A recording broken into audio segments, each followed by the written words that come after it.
I want to ask you briefly about the debate that we just witnessed. What do you think will be the impact on the Biden supporters and on President Trump supporters? And also, as a second in there, how can journalists respond? I have seen some of the things I've seen you do, but how can journalists fact check the kinds of remarks, the kinds of falsehoods about COVID, about voter fraud, and even his refusal to disavow white supremacists? How in real time can journalists, and how have you specifically tried to deal with that?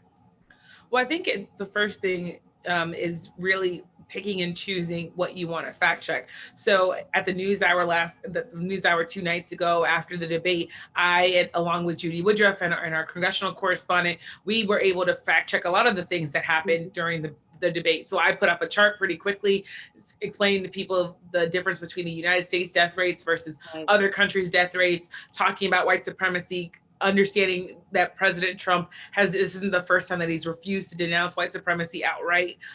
So it's really about trying to figure out how much information people can handle and then deciding, okay, here are the 2 or 3 or 4 things that happened today or tonight in this debate that we want to fact check. I've also fact checked the president at times during live interactions with him. So at one point, for example, the president told me that a couple months ago, I haven't left the White House in months, when in fact I was able to say, well, Mr. President, actually 3 weeks ago, you were in North Carolina holding a big rally, and the president said, okay, fine, you got me there. So I think really interacting with the president in a respectful way, but in a way that tells the president, hey, I have the information, I have my research right in front of you. Let's talk about the facts here.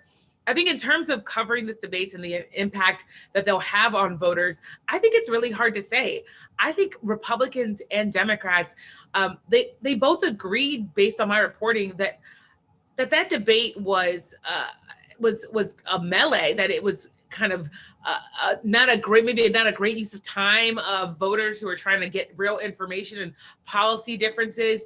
It was more of a shouting match, a brawl at times. I mean, even the moderator at times had to literally shout at President Trump and Vice President Biden. So I'm not sure how much information people got out of that. And I don't know if you're someone who's undecided and you were trying to pick between President Trump and Joe Biden. I don't know that the debate did anything to sway you one way or the other. Based on our reporting, talking to voters soon after the debate, most of them said, well, I can't really see what information I got from that was important to my life, that was important to the questions that I have.